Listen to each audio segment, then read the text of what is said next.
You've come a long way, baby. You've come a long way, baby. You've come a long way, baby.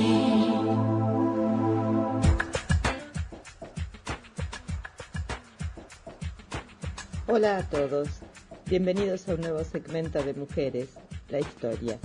Mi nombre es Liliana Bianco y hoy abordaremos nuevos temas y curiosidades del pasado que iluminarán nuestro presente.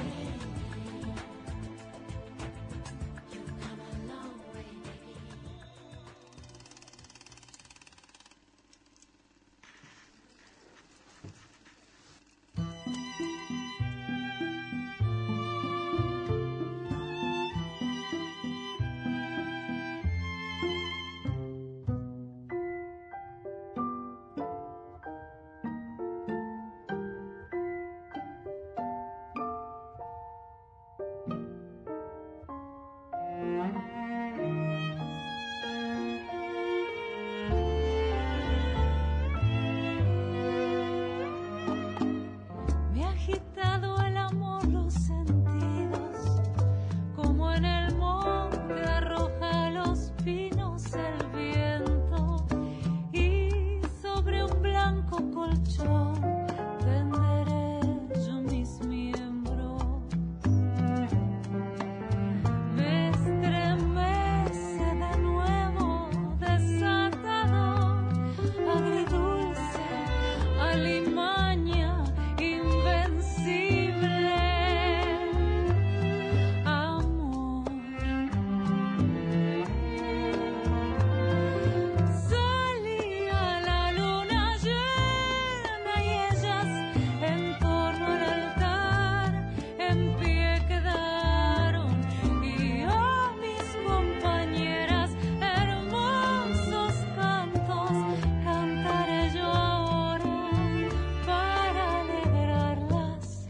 Las pléyades ya se esconden, la luna también, y media la noche. Las horas pasan y voy a acostarme sola.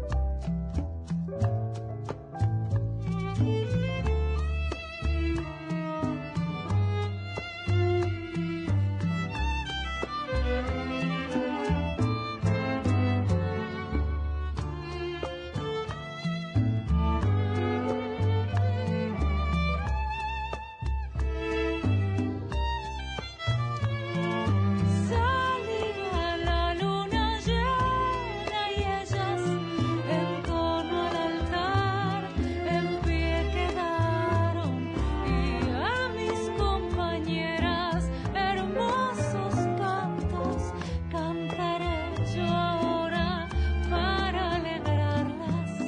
Las pléyades ya se esconden, la luna también, y media la noche. Las horas pasan y voy a acostarme sola.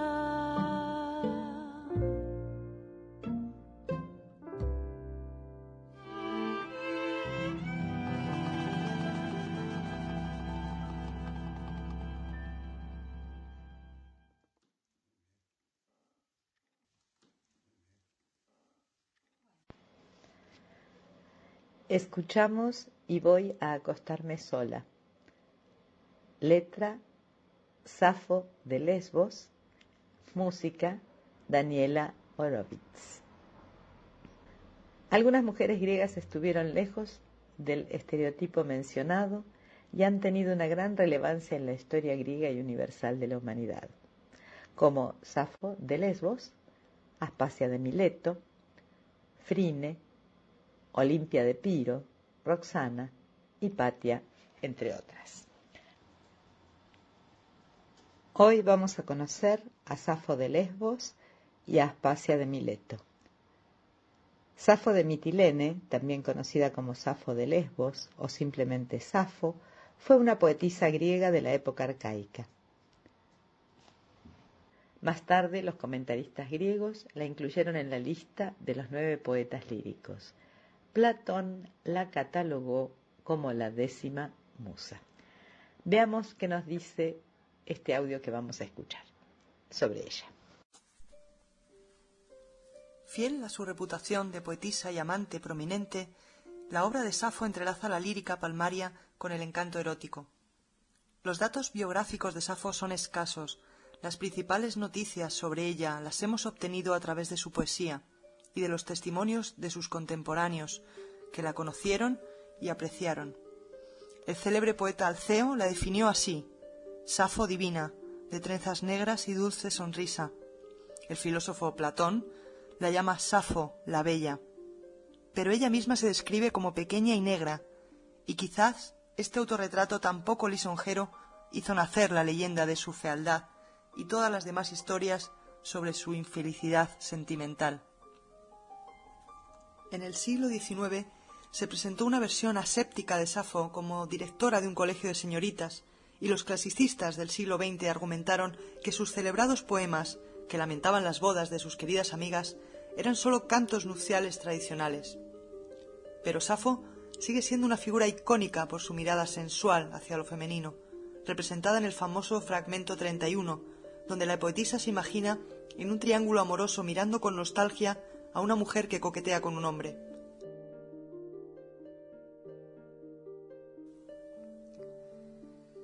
Nació en Ereso, en el siglo VII a.C., pequeña localidad de la isla de Lesbos, en el seno de una familia aristócrata. Tuvo 3 hermanos varones. Hacia el 607 su familia se ve obligada a exiliarse en Sicilia, probablemente a causa de la Revolución Democrática. Hacia el 595 a.C. regresa a Lesbos y se instala en Mitilene, la ciudad más importante de la isla, donde se casa con el rico Cercila, originario de la isla de Andros. Tienen una hija que se llama Cleis, el nombre de su madre.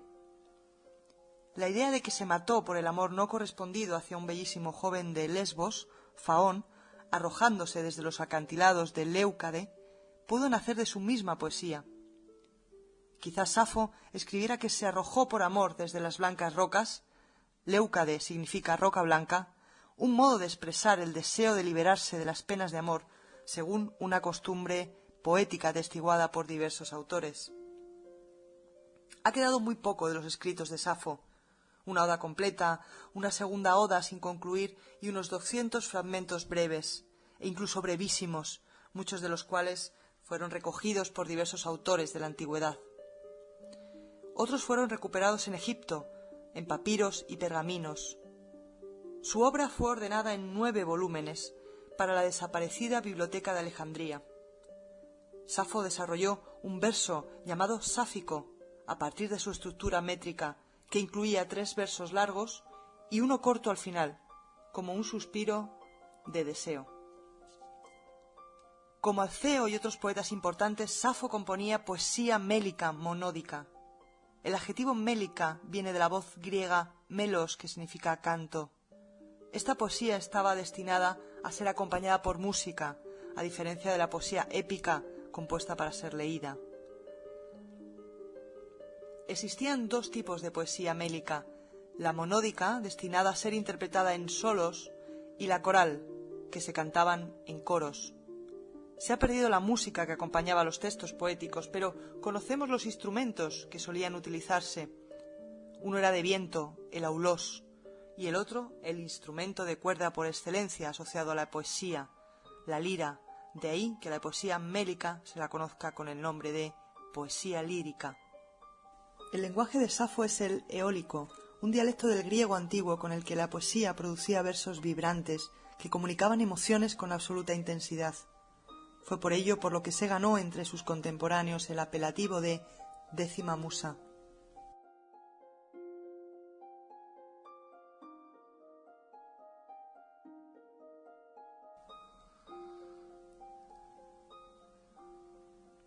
Casi toda la vida de Safo transcurrió en el Tiaso de Mitilene, un centro educativo reservado a las hijas de los nobles. Estaba consagrado a Afrodita, la diosa del amor, y a las musas, las divinidades protectoras de las artes. Allí las jóvenes eran educadas en el refinamiento, en la elegancia, en formas de expresión artística como la danza, el canto, la música y la poesía. La actividad de educadoras y discípulas estaba siempre ligada a la búsqueda de la gracia y el buen gusto. En los momentos libres paseaban por los patios cogiendo flores, intercambiando guirnaldas, en una especie de pacifismo ecológico totalmente femenino. Probablemente aquel oasis de paz fue posible gracias al periodo de estabilidad política garantizado por Pítaco, que gobernó Mitilene con justicia, si bien a costa de disposiciones iniciales más bien duras, como el exilio de las familias nobles políticamente más influyentes y belicosas, como la de Safo. Entre los temas de la poesía de Safo, el universo femenino del Tiaso ocupaba un espacio importante. Los principios de aquel mundo femenino eran la belleza, el refinamiento y la alegría de vivir, no el valor y la fuerza que exigen abnegación y disciplina y que se encontraban en la base de la sociedad guerrera griega impregnada de virilidad. Safo afirma que lo mejor del mundo es aquello que se ama y toma como modelo a Helena de Troya, que por amor abandonó a su marido y su patria y provocó una guerra de 10 años. La belleza femenina se enlaza con todo lo que de acogedor tiene la naturaleza. En su mundo es posible vivir en armonía con los elementos naturales, sin la ambición masculina de dominarla y poseerla. Es en esta armonía, libre de normas rígidas, donde exige la posibilidad de contactar con lo divino de manera efectiva.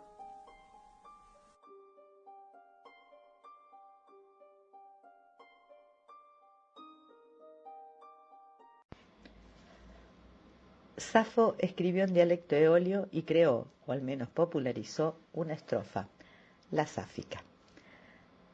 Se han conservado también ejemplos de lírica popular en algunos epitalamios, cantos nupciales, adaptaciones de canciones populares propias de los amigos del novio y de la novia que se improvisaban en las bodas. Estas canciones se diferenciaban del resto de sus poemas, más intimistas y ocultos, para los cuales creó un ritmo propio y un metro nuevo, la estrofa sáfica. Su tema principal eran sus sentimientos y el amor propiciado por la diosa Afrodita. La sensibilidad y delicadeza son las protagonistas de sus poemas, sentimientos encontrados con su círculo de mujeres, como los celos, el amor, la decepción, la alegría y la rivalidad, que son plasmados en su total extensión. El mundo sáfico es un mundo femenino. El trabajo de la 10ª musa es el producto de la derivación de la lírica tradicional, popular o preliteraria griega de los siglos 7 y 6 a.C., que se convertiría en la lírica literaria. Esta distinción se debe a las diferencias del carácter oral y tradicional de la primera y el carácter escrito de la segunda, que surgió a propósito a la par con la difusión de la escritura en el siglo 7 a.C. Por otra parte, las características y temas a tratar que adopta la lírica literaria de lo tradicional son esencialmente las mismas, solo que esta vez se hallan más concentradas en los motivos de un yo individual. El éxito, en gran parte, de la poesía de Safo radica en la adopción del amor como tema personal. Por lo tanto, las situaciones creadas serían temporalmente cercanas a sí y a la audiencia. De ahí que fue necesario crear una forma de expresión adecuada para expresar sus sentimientos más íntimos, de manera de que sus composiciones podían distinguirse por una fuerte presencia del yo que canta y ese yo autorreferencial que está frecuentemente situado en el tiempo y en el espacio.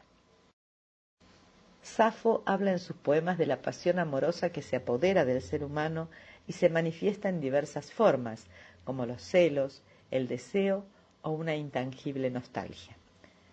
Ejemplo de esto se encuentra en el himno en honor a Afrodita, el único poema que nos ha llegado completo de toda su obra. Podría considerarse como una oración, una súplica dirigida a la diosa del amor para conseguir su ayuda y lograr así el amor de su enamorada. Parece que no es la primera vez que Safo invocaba a la diosa por esto mismo. En el poema, Afrodita habla directamente a Safo y le pregunta por los motivos por los que la llama de nuevo. La descripción de la diosa bajando del cielo en su carro rodeada de alegres gorriones, sonriendo, responde a una de las imágenes más evocadoras de la diosa. En el año 2004 fueron hallados nuevos fragmentos de Safo que amplían y mejoran sustancialmente uno de los que ya existían de ella. En este nuevo fragmento ampliado, Safo se lamenta del paso del tiempo y plasma de forma magistral los efectos de la vejez en su cuerpo y carácter, utilizando el mito de Títono, el enamorado de Eos. La Aurora, la diosa de dedos rosados, quien pidió a los dioses que convirtieran a Titonio en inmortal, pero olvidando pedir para él la eterna juventud.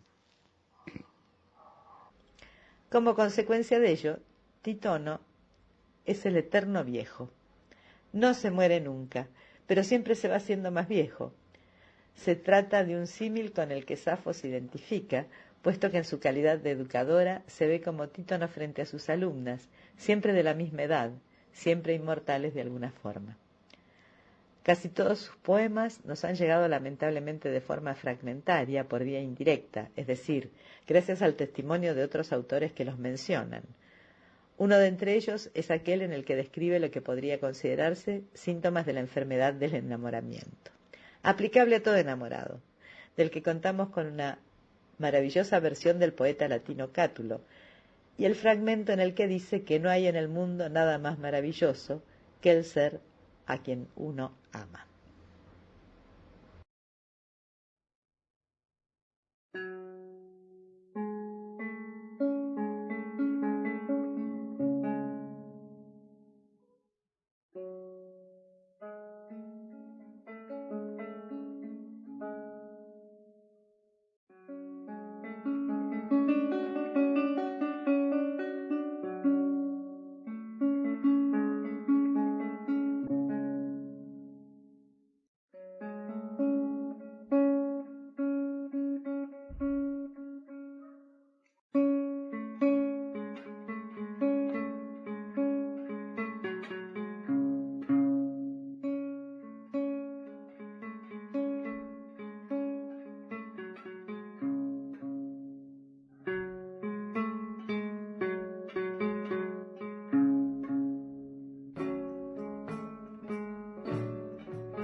Natten hoika i nyfalle pandelysum, ek med rimnan åsade moitelesai, Tymos i merrei, nelle son si data sima Joseso, sima Joseso.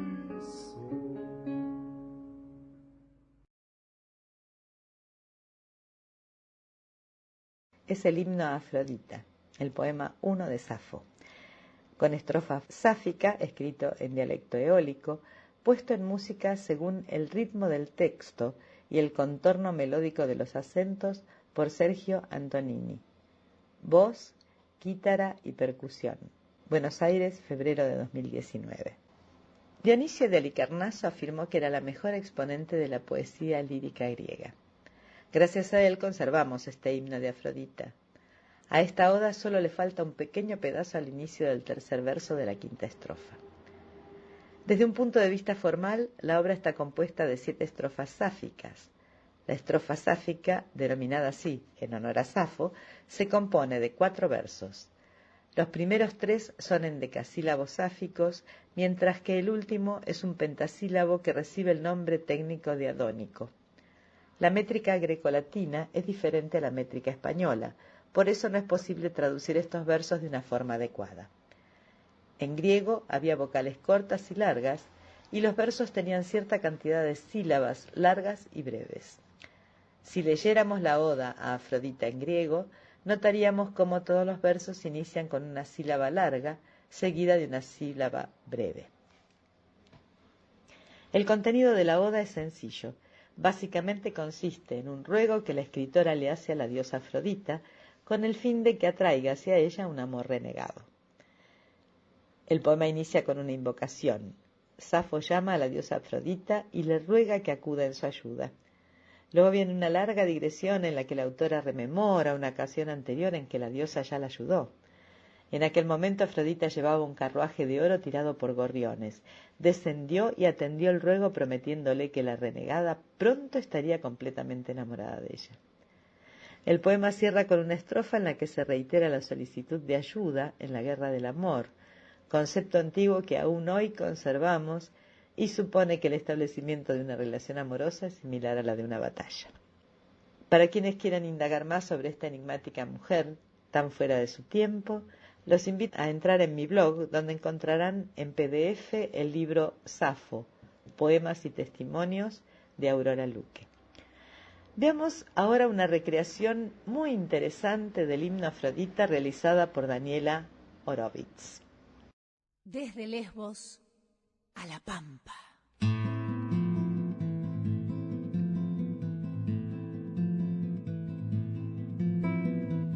Inmortal Afrodita de polícromo trono, o de ornado trono, o según otras traducciones, de trono multicolor, o de trono colorido, o de colorines y flores, o de pintitas en el rostro, o de salpicadas pecas de colores, la de risitos seductores. Hija de Zeus, que tramas ardides te suplico,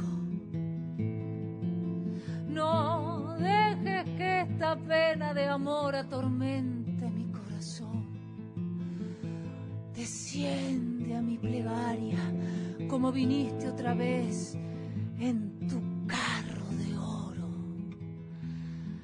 Recuerdo que te traían los alegres gorriones hacia la tierra oscura con un fuerte batir de alas desde el cielo.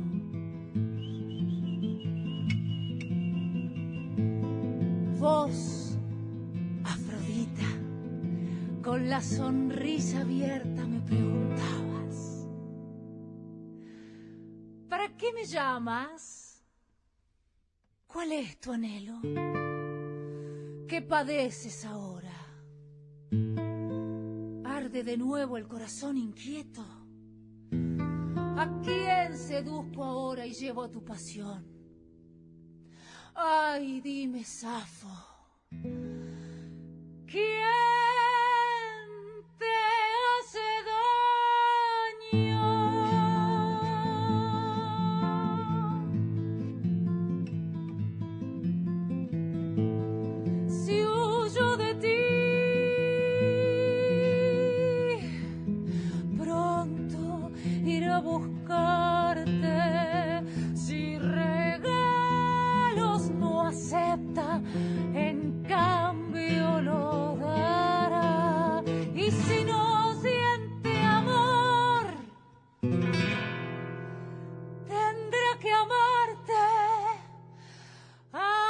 no quiera,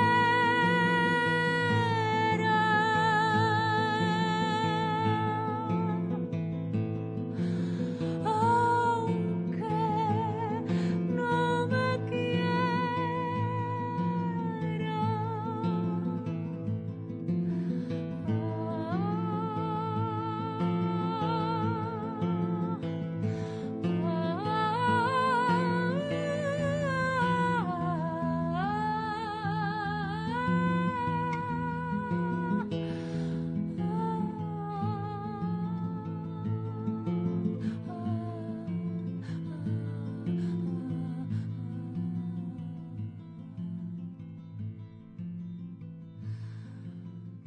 Ven ahora a mí y líbrame de mis desvelos. Cumple los deseos de mi corazón.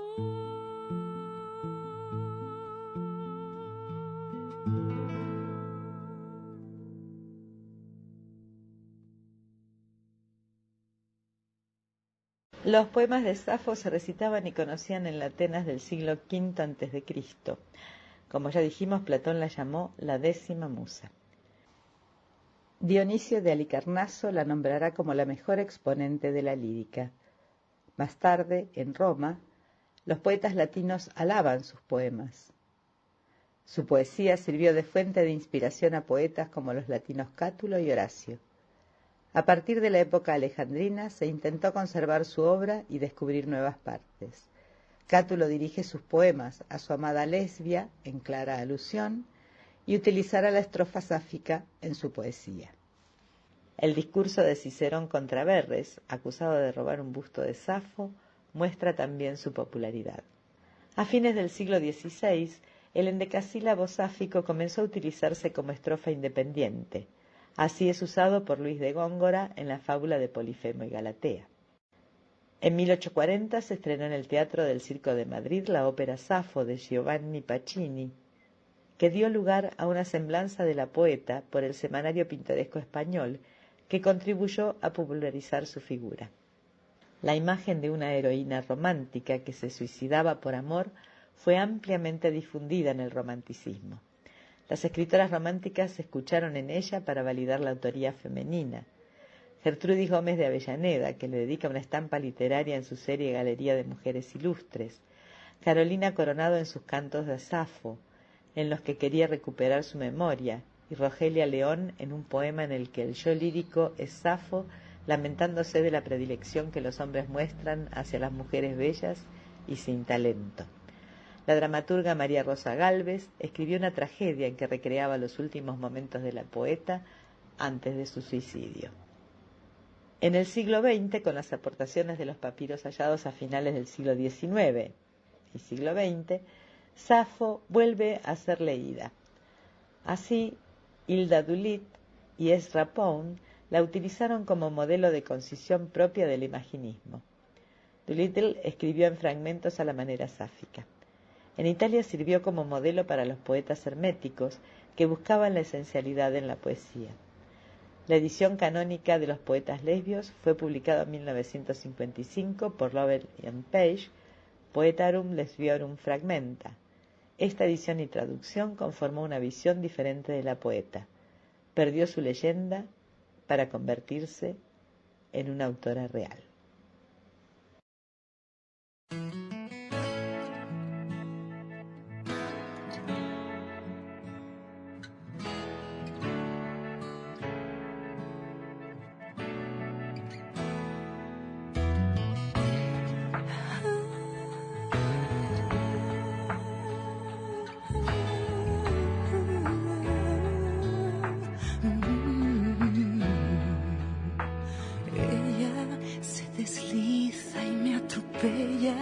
Y aunque a veces no me importe, sé que el día que la pierda volveré a sufrir por ella, que aparece y que se esconde, que se marcha y que se queda, que es pregunta y es respuesta, que es mi oscuridad, mi estrella.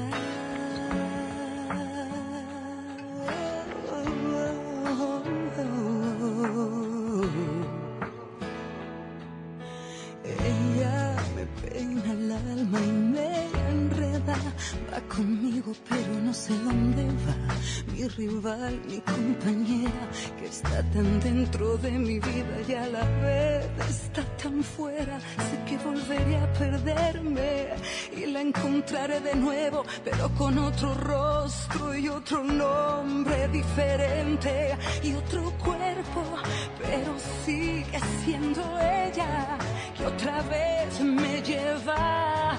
Nunca me responde si al girar la rueda ella se hace fría y se hace eterna, un suspiro en la tormenta, la que tantas veces me cambió la voz. Gente que va y que viene y siempre es ella, que me miente y me lo niega, que me olvida y me recuerda.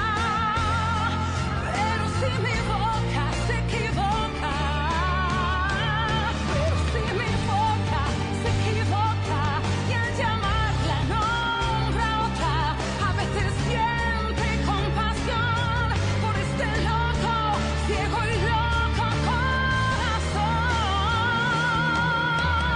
Sea lo que quiera Dios que sea, mi delito es la torpeza de ignorar que hay quien no tiene corazón y va quemándome, quemándome y me quema. Y si fuera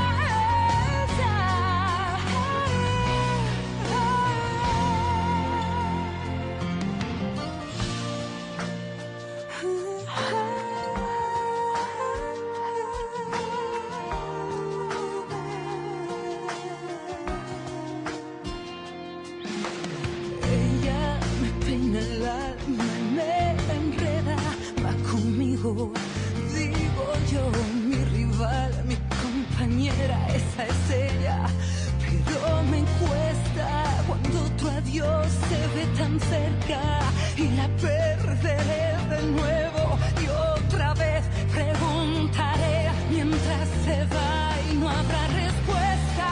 Y si esa que se aleja, la que estoy perdiendo, y si esa era, y si fuera ella, sea lo que quiera Dios que sea, mi delito es la torpeza de ignorar que hay quien no tiene corazón y va quemándome, quemándome y me quema. Y si fuera ella,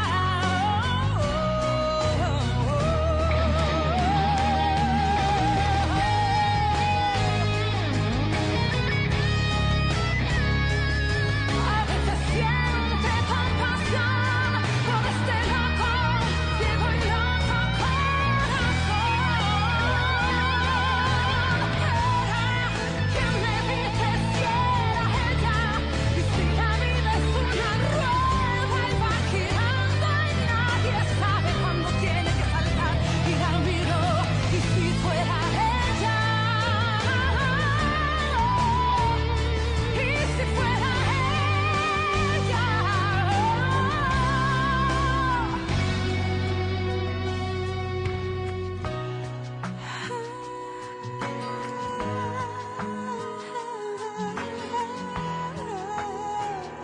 y si fuera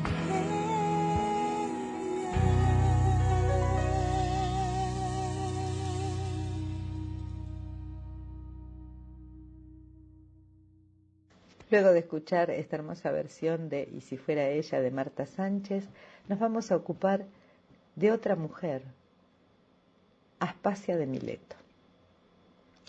Aspasia de Mileto, maestra de retórica y logógrafa, tuvo gran influencia en la vida cultural y política en la Atenas del siglo de Pericles. Hija de Axíoco, fue una mujer famosa también por haber estado unida al político ateniense Pericles desde aproximadamente los años 450 y 445 a.C., hasta la muerte de éste en el 429 a.C. Se sabe poco de su vida. Pasó la mayor parte de su vida adulta en Atenas y pudo haber influido tanto en Pericles como en otros políticos atenienses. Se la menciona en los escritos de Platón, Aristófanes, Jenofonte y otros autores de la época. Plutarco se refiere a ella en su biografía de Pericles. Los escritores antiguos también recogen en sus escritos que Aspasia podría haber dirigido un burdel y la llaman Hétera, una cortesana de la antigua Grecia. Si bien estos relatos han sido puestos en duda por los estudiosos modernos, basándose en que muchos de los autores eran escritores satíricos, cuya principal finalidad era difamar a Pericles, Aspasia tenía un hijo de Pericles, Pericles el joven, que más tarde se convertiría en general en la Academia Militar Ateniense y que fue ejecutado tras la batalla de Arginusas. Se cree que Aspasia, tras la muerte de Pericles, se convirtió en amante de Lisicles, otro político ateniense. Se desconocen tanto la fecha de su nacimiento como la de su muerte, aunque parece verosímil que naciera alrededor del año 475 a.C., si aceptamos como cierto que tuvo un hijo con Lisicles, su segundo marido, llamado Poristes, en 428-427 a.C.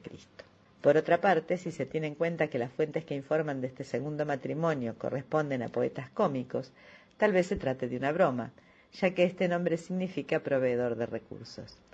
De no ser así, su nacimiento podría haber tenido lugar antes de esa fecha y, por tanto, la diferencia de edad con Pericles sería menor. Aspasia nació en la ciudad jonia de Mileto, actual Aydin, Turquía. Se sabe muy poco de su familia, salvo que el nombre de su padre era Axíoco. Es evidente que perteneció a una familia adinerada por la excelente educación que recibió. Algunas fuentes antiguas afirman que su padre era un prisionero de guerra de Caria, que acabó convertido en esclavo, si bien estos hechos normalmente son tomados como falsos. Se desconoce la razón que la llevó a Atenas. El descubrimiento de una tumba del siglo IV a.C. con una inscripción que menciona el nombre de Axíoco y de Aspasia ha llevado al historiador Peter Bignell a intentar realizar una reconstrucción del trasfondo familiar de Aspasia y de sus conexiones con Atenas. Su teoría la conecta con Alcibíades II del pueblo de Escambónidas, que fue condenado al ostracismo por la Asamblea de Atenas en el año 460 a.C. y que podría haber permanecido en Mileto durante su exilio. Bignell conjetura que, durante su exilio, Alcibíades fue a Mileto, en donde contrajo matrimonio con la hija de un tal Axíoco, y que aquél pudo haber vuelto a Atenas con su esposa y su hermana menor, Aspasia.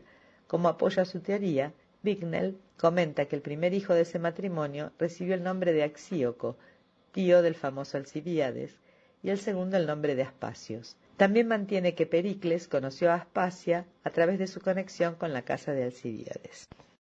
En cualquier caso, solo se tienen noticias fidedignas de la vida de Aspasia en el periodo comprendido entre su unión con Pericles y la muerte de Lisicles en el 427, de lo que se deduce que su vida pública mantuvo su interés solo en los años que duró su convivencia con estos dos hombres poderosos y que después ya no convivió con ningún otro hombre ilustre. Si poco sabemos de su vida anterior a su encuentro y posterior unión con Pericles, menos sabemos aún de lo que fue de ella tras la muerte de su segundo marido. De acuerdo con las afirmaciones, hoy discutidas, de los escritores antiguos en Atenas, Aspasia se habría convertido en una hétera y posiblemente llegó a dirigir un burdel. Las héteras de Atenas eran cortesanas y mujeres de compañía de clase alta que, además de ofrecer belleza exterior, se diferenciaban del resto de las mujeres atenienses por el hecho de que recibían una buena educación, a menudo tan alta como en el caso de Aspasia. Además, tenían independencia económica y pagaban impuestos. Era posiblemente lo más cercano a mujeres liberadas que había en la sociedad ateniense, y Aspasia, que se convirtió en una importante figura en su sociedad, era probablemente el ejemplo más obvio.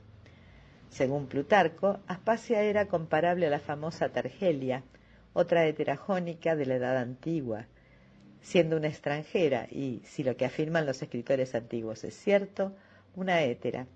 Aspasia estaba libre de las restricciones legales que tradicionalmente confinaban a las mujeres casadas al ámbito del hogar y estaba por tanto capacitada para participar en la vida pública de la ciudad.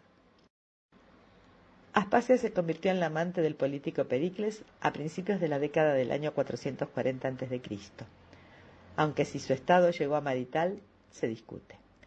En cualquier caso, hacia el año 445 a.C., su unión con Pericles ya debía de ser sólida, teniendo en cuenta que de su relación nació un hijo, así como el hecho de que la Milesia fuese acusada de instigar el apoyo de Atenas a Mileto en su conflicto con Samos en 440-439 a.C., a través de su relación con Pericles. Esto último hace pensar que los enemigos de Pericles presuponían una fuerte influencia de Aspasia en asuntos de Estado. Aspasia encajó perfectamente en el círculo de amistades de Pericles, algunos sofistas, entre ellos Anaxágoras. Tan es así que el mismo Sócrates, con sujetos bien conocidos, frecuentó su casa y varios de la que la trataron llevaban mujeres a que la oyesen. Después de divorciarse de su primera esposa alrededor del 445 a.C., Pericles comenzó a vivir con Aspasia. Su hijo Pericles el joven debió nacer alrededor del año 440 a.C. Pericles, Aspasia y sus amigos no eran inmunes a los ataques, puesto que la preeminencia en la democracia ateniense no era equivalente a la de un gobierno absoluto. Su relación con Pericles y su consiguiente influencia política provocó muchas reacciones. Donald Kagan, historiador de la Universidad de Yale, cree que Aspasia fue particularmente impopular en los años posteriores a la guerra de Samos. En el año 440 a.C., Samos estaba en guerra con Mileto por la ciudad de Priene, una antigua ciudad de Jonia ubicada en la ladera del monte Mícala. Encontrándose en desventaja, los milesios acudieron a Atenas y presentaron su caso a la asamblea. Cuando los atenienses ordenaron a las partes en disputa que finalizasen las hostilidades y que sometieran el caso al arbitraje de Atenas, Samos se negó. En respuesta, Pericles hizo promulgar un decreto por el cual se enviaba una expedición a Samos. La campaña resultó muy dura y los atenienses sufrieron duras pérdidas antes de que Samos fuera finalmente derrotada. Según Plutarco, se creía que Aspasia, que procedía de Mileto, había sido responsable de la guerra de Samos y que Pericles había tomado la decisión de atacar, influenciado o aconsejado por ella. Veamos qué dice Aristófanes en la obra cómica Los Acarnienses, 523-533. Pero hasta aquí el mal no ha sido serio y nosotros hemos sido las únicas víctimas. Pero ahora unos jóvenes borrachos van a Megara y se llevan a la cortesana Simaeta. Los megarenses, por su parte, corren a su vez a llevarse a 2 prostitutas de la casa de Aspasia. Así que por estas 3 putas, Grecia estalla en llamas. Entonces Pericles, rojo de ira desde su altura olímpica, deja caer su rayo, hace sonar los truenos, ofende a Grecia y lanza un edicto que suena como una canción. Que los megarenses sean desterrados, tanto de nuestra tierra como de nuestros mercados, y desde el mar hasta el continente. Antes del estallido de la guerra del Peloponeso, 431-404 a.C., Pericles, algunos de sus socios más cercanos y Aspasia, se vieron enfrentados a una serie de ataques personales y judiciales provocados por sus enemigos políticos. Aspasia, en particular, fue acusada de corromper a las mujeres de Atenas para satisfacer las perversiones de Pericles. Según Plutarco, fue llevada a juicio acusada de impiedad, con el poeta cómico Hermipo como acusador. Todas estas acusaciones probablemente no fueron nada más que demandas sin fundamento, pero la experiencia en sí fue muy amarga para el líder ateniense. Aunque Aspasia fue declarada inocente gracias a un raro estallido emocional de Pericles, su amigo Fidias fue condenado y murió en prisión. Otro amigo suyo, Anaxágoras, fue acusado por la Eclesia, la asamblea ateniense, por sus creencias religiosas. Según Kagan, es posible que el juicio de Aspasia fueran invenciones posteriores, en las cuales las difamaciones, sospechas y bromas fueran convertidas en un litigio imaginario. Anthony Podlecki, profesor de la Universidad de Columbia Británica, argumenta que Plutarco, o su fuente, pudieron haber malinterpretado una escena de alguna comedia. Kagan argumenta que incluso si creemos estas historias, Aspasia se lo indemne, ya fuese con o sin la ayuda de Pericles. Qué importante la literatura en toda la información que nos aporta sobre la historia, ¿no? Continuamos. Aristófanes, en su obra Los Acarnienses, acusa a Aspasia de haber sido la causante de la guerra del Peloponeso. el fragmento que leí anteriormente. Para ello, argumenta que el decreto de Megara de Pericles, que excluía a la ciudad de Megara de todo comercio con Atenas o sus aliados, fue una venganza por el rapto de prostitutas de la casa de Aspasia. Aristófanes retrata a Aspasia como responsable, por motivos personales, del estallido de la guerra con Esparta, en la que pudiera ser un reflejo del reciente episodio entre Mileto y Samos. Plutarco también nos informa de los comentarios de otros poetas cómicos, como Eupolis o Cratino. Según Podlecki, el tirano de Samos, Duris, pudo haber impulsado esa imagen de Aspasia como instigadora tanto de la guerra de Samos como la del Peloponeso. Aspasia fue apodada de Nueva Ónfale, de Yanira, Hera y Helena. Ateneo recogió más ataques a la relación entre Pericles y Aspasia e incluso el propio hijo de Pericles, Jantipo, no tuvo escrúpulos en atacar a su padre con asuntos personales para tratar con ello de favorecer su propia carrera política. En el año 429 a.C., durante la plaga de Atenas, Pericles fue testigo de la muerte en la epidemia de sus 2 hijos legítimos nacidos de su primera esposa, Jantipo y Páralos, en el plazo de 4 días. Con su moral bajo mínimos, rompió a llorar y ni siquiera su compañera Aspasia pudo consolarle. Justo antes de su muerte, los atenienses permitieron un cambio de la ley que convertía a su hijo con Aspasia, de sangre ateniense solo por parte del padre, en ciudadano y heredero legítimo. Una decisión sorprendente, teniendo en cuenta que fue el propio Pericles quien propuso en un principio la ley que limitaba la ciudadanía a aquellos que nacieren tanto de padre como de madre ateniense. Plutarco cita a Esquines Socrático, que escribió un diálogo hoy perdido sobre Aspasia, para afirmar que tras la muerte de Pericles, Aspasia vivió con Lisicles, un general y líder democrático ateniense, con quien tuvo otro hijo. También afirma que ella fue quien consiguió convertir a Lisicles en el primer hombre de Atenas. Lisicles murió en combate en 428 a.C.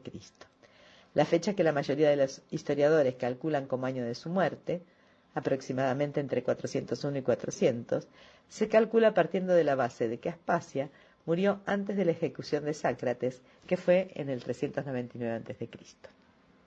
Cronología que queda implícita en la estructura de la obra Aspasia de Esquines. Al parecer, en los círculos sociales de la antigua Atenas, Aspasia se hacía notar por su capacidad en retórica y por su brillante conversación, y no tanto como mero objeto de belleza física. Según Plutarco, su casa se convirtió en un centro intelectual de Atenas y atrajo a los más prominentes escritores y pensadores, entre los que se incluía el filósofo Sócrates. El biógrafo escribe que a pesar de su vida inmoral, los hombres atenienses se acercaban acompañados de sus mujeres para que la oyesen conversar. Hay diversas controversias en lo referente a la formación de Aspasia como experta en retórica. Algunos piensan que adquirió estos conocimientos en Mileto, dado que en la ciudad de Jonias los niños y las niñas convivían en la escuela pública y compartían el aprendizaje en situación de igualdad. También era normal entre las jónicas asistir a los círculos culturales y participar en asuntos políticos, lo que entre los atenienses era totalmente impensable, ya lo hemos visto. El rol social de las esposas estaba restringido al ámbito doméstico. Otros, por el contrario, opinan que su formación pudo tener lugar en Atenas.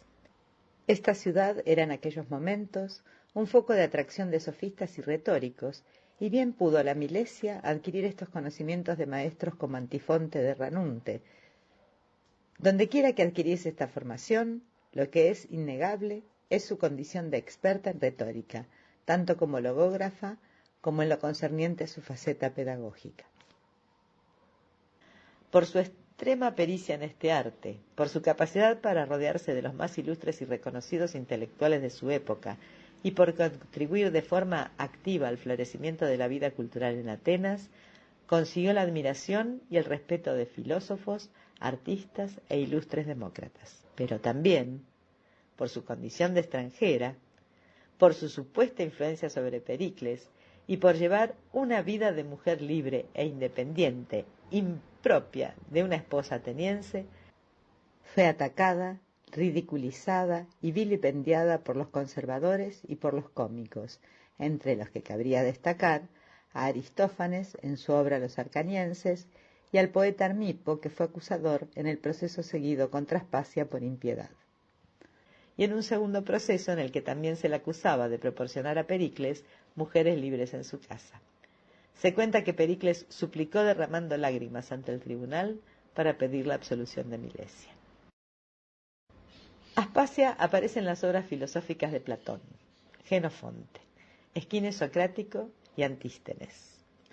Algunos estudiosos argumentan que Platón se vio impresionado por su inteligencia y que basó en ella el personaje de Diotima, de su obra El Simposio, si bien por el contrario otros afirman que Diotima podría ser un personaje histórico distinto que habría existido en la realidad. Según Charles Kahn, profesor de filosofía de la Universidad de Pensilvania, Diotima es, en muchos aspectos, la respuesta de Platón a la Aspasia de Esquines. Escribió Plutarco en su obra Pericles: ahora, puesto que se cree que tomó la decisión de enfrentarse a Samos para contentar a Aspasia, parece el momento de preguntar qué artes o qué poder tenía esta mujer, puesto que era capaz de dirigir a su antojo a los principales hombres del Estado y ofrecía a los filósofos la ocasión de discutir con ellas en términos exaltados y durante mucho tiempo.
Escuchábamos a Gord, la bruja, de Rata Blanca. En su obra Menexeno, Platón hace una sátira de la relación entre Aspasia y Pericles y cita a Sócrates afirmando irónicamente que fue la maestra de muchos oradores. La intención de Sócrates es salpicar de alguna forma la fama retórica de Pericles, diciendo, también de forma irónica, que dado que el político ateniense fue educado por Aspasia, debería ser mejor en retórica que alguien educado por Antifonte. También atribuye la autoría del famoso discurso fúnebre de Pericles a la propia Aspasia, mientras que ataca a sus contemporáneos por su veneración de Pericles. Kant mantiene que Platón tomó de Esquines todas estas afirmaciones. La Aspasia de Platón y la Lisístrata de Aristófanes parecen ser dos excepciones claras a la regla general de la incapacidad de las mujeres como oradoras, aunque estos dos personajes ficticios tampoco nos dicen nada del estatus real de las mujeres en Atenas. Sobre el particular, Martha Ross, profesora de Historia en la Universidad del Estado de Truman, comentó que solo en la comedia los perros litigan, los pájaros gobiernan y las mujeres protestan. Jenofonte menciona a Aspasia en dos ocasiones en sus escritos socráticos, en Memorabilia y en Económico. En ambos casos, Sócrates recomienda seguir sus consejos a Critóbulo, hijo de Critón. Esquines Socrático y Antístenes titularon cada uno un diálogo socrático con el nombre de Aspasia, si bien ninguno ha llegado hasta nosotros, salvo por algunos fragmentos. Nuestras principales fuentes para conocer la obra de Esquines Socrático son Ateneo, Plutarco y Cicerón. En el diálogo, Sócrates recomienda a Calias mandar a su hijo Hipónico a recibir instrucciones de Aspasia. Cuando Calias se escandaliza ante la idea, Sócrates comenta que Aspasia había influenciado favorablemente a Pericles y, tras su muerte, a Lísicles. En una sesión del diálogo, preservado en latín por Cicerón, Aspasia aparece como un Sócrates femenino, aconsejando primero a la esposa de Jenofonte y luego al propio Jenofonte sobre la forma de adquirir la virtud a través del autoconocimiento. El Jenofonte en cuestión no es el famoso historiador, sino otro personaje. Esquines muestra a Aspasia como una profesora e inspiradora de la excelencia, conectando estas virtudes con su estatus de hétera. Según Kant, todos y cada uno de los episodios de Aspasia de Esquines son no solo ficticios, sino completamente increíbles.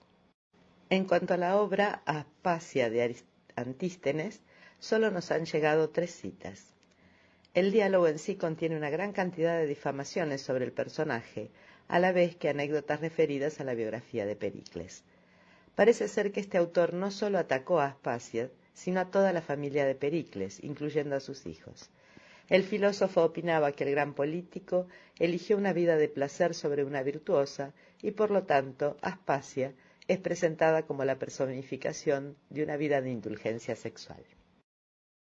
Aspasia aparece en diversas obras significativas de la literatura moderna. La historia de amor con Pericles ha inspirado a varios de los más famosos novelistas y poetas de los últimos siglos. En particular, inspiró a los autores del romanticismo del siglo XIX y a los autores de novelas históricas del siglo XX. En 1835, Lydia Child, la abolicionista, novelista y periodista, publicó Filotea, una novela romántica ubicada en la época de Pericles y Aspasia. Este libro está considerado como una de las obras más elaboradas y de mayor éxito de la autora, debido a que los personajes principales, especialmente Aspasia, están retratados con gran belleza y delicadeza. En 1836, Walter Savage Landor, poeta y escritor de nacionalidad inglesa, publicó su obra Pericles and Aspasia, uno de sus libros más famosos. Pericles and Aspasia es una descripción del Atenas del período clásico a través de una serie de cartas imaginarias que contienen numerosos poemas. Las cartas con frecuencia se apartan de los hechos históricos, aunque intentan capturar el espíritu del siglo de Pericles. Robert Hammerlin, por su parte, es otro novelista y poeta que se inspiró en la personalidad de Aspasia para escribir su novela que lleva el mismo nombre, un libro sobre la moral y las costumbres de la era de Pericles y un trabajo de interés histórico y cultural. Giacomo Leopardi, un poeta italiano, influenciado por el romanticismo, publicó una serie de 5 poemas conocidos como El Círculo de Aspasia, que fueron inspirados por su dolorosa experiencia de amor desesperado y no correspondido por una mujer llamada Fanny Targioni Tossetti. Leopardo llamó a esta persona Aspasia, tomando el nombre de la pareja de Pericles. En 1918, el novelista y dramaturgo George Cram Cook produjo su primera obra de teatro completa titulada The Athenian Women, Las mujeres atenienses, en la que relataba una historia en la que el personaje de Aspasia dirigía una huelga en favor de la paz. Cook combinó una temática pacifista con la ubicación en la antigua Grecia. La escritora norteamericana Gertrude Atherton, en The Immortal Marriage, de 1927, también trató la historia de Pericles y Aspasia e ilustró el período de la Guerra de Samos, la Guerra del Peloponeso y la Plaga de Atenas. Por su parte, en 1974, Taylor Caldwell publicó Glory and Lichting, una novela que retrataba la relación histórica entre estos dos personajes.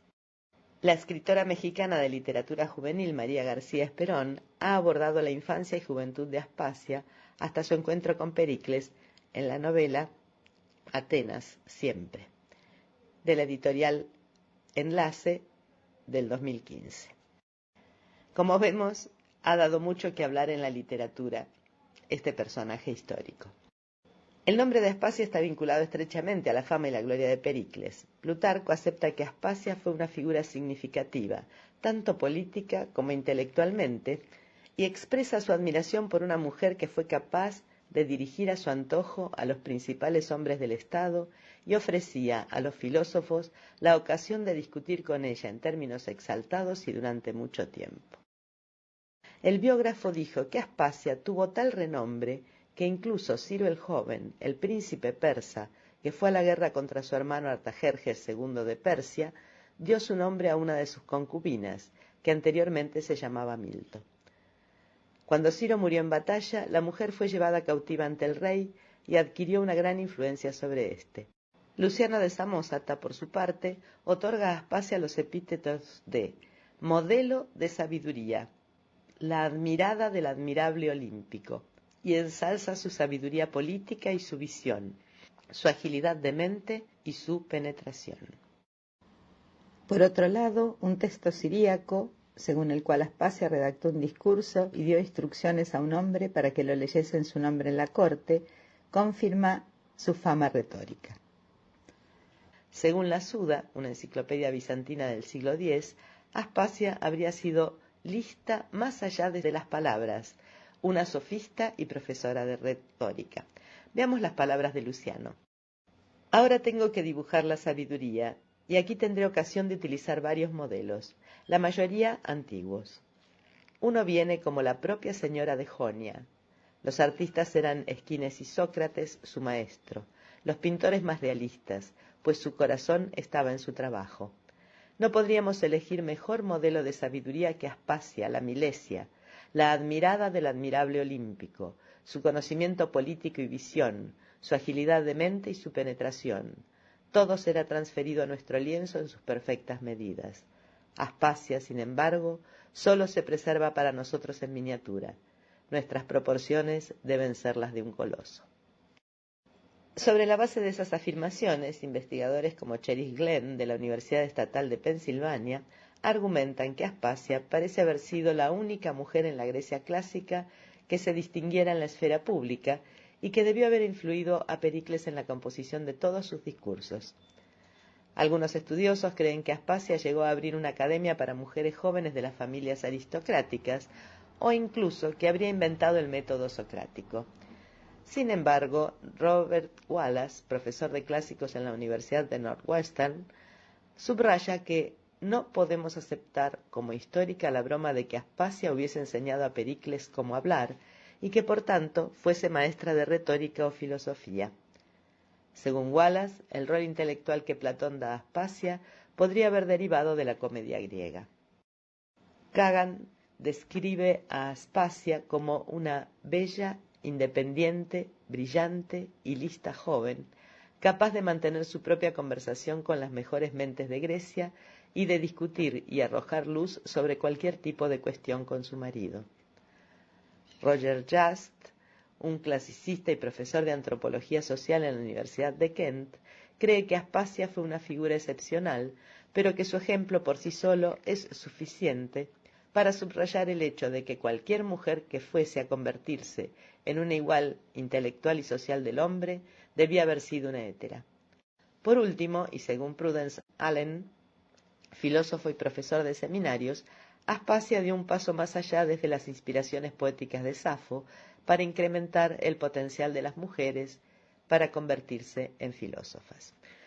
Como ven, las opiniones son muy encontradas y habría que ver estos historiadores de qué época son para ver si el crédito o el descrédito de Aspasia tiene algo que ver con su manera de pensar, ya que la historia no tiene una documentación muy fiel sobre esta época. El principal problema sigue siendo, tal y como apunta la historiadora holandesa Joanna Lenderin, es que la mayoría de las cosas que conocemos sobre Aspasia se basan en meras hipótesis. Tucídides no la menciona, y nuestras únicas fuentes son las especulaciones y representaciones no del todo fiables y recogidas por autores de obras de literatura y filosofía, las cuales no daban importancia al personaje histórico real. Por lo tanto, en la figura de Aspasia nos encontramos con toda una serie de retratos contradictorios. O bien fue una buena esposa, o alguna combinación entre cortesana y prostituta. Esta es la razón por la que los estudiosos modernos expresan su escepticismo sobre la historicidad de la vida de Aspasia. Según Wallace, para nosotros Aspasia en sí misma puede no poseer casi ninguna realidad histórica. Por ello, Madeleine M. Henry, profesora de clásicas de la Universidad Estatal de Iowa, sostiene que las anécdotas biográficas que se escribieron en la antigüedad sobre Aspasia son muy coloristas, inverificables casi por completo y todavía vivas en el siglo XX. Finalmente concluye que es posible dibujar solo las más mínimas anécdotas de su vida. Según Charles Fornara y Lawrence Sammons, también profesores de clásica y de historia, podría perfectamente ocurrir, por lo que sabemos, que la Aspasia real fuese mejor incluso que su contrapartida de la ficción.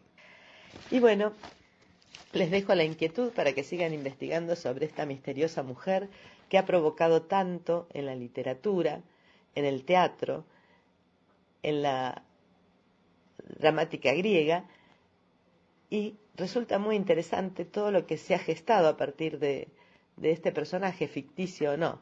Y me quedo con esta última frase. Podría perfectamente ocurrir, por lo que sabemos, que la Aspasia real fue mucho mejor incluso que su contrapartida de la ficción. Si te perdiste el programa anterior, visita mi blog, Liliana Bianco Blogspot, donde además del programa encontrarás información adicional sobre cada tema tratado y podrás dejar allí tus comentarios y observaciones. No dejes de comentar, tendremos sorpresas para los interesados en el tema. También pueden escucharlo a través del canal de YouTube de Hipervínculo Radio. Si han disfrutado de este programa, es gracias a la generosidad de Hipervínculo Radio y su creador, Martín Linares, y al excelente trabajo de edición de Ediciones Anca de Anaí Orquera Bianco. Nos encontramos dentro de 15 días. Que tengan una hermosa quincena.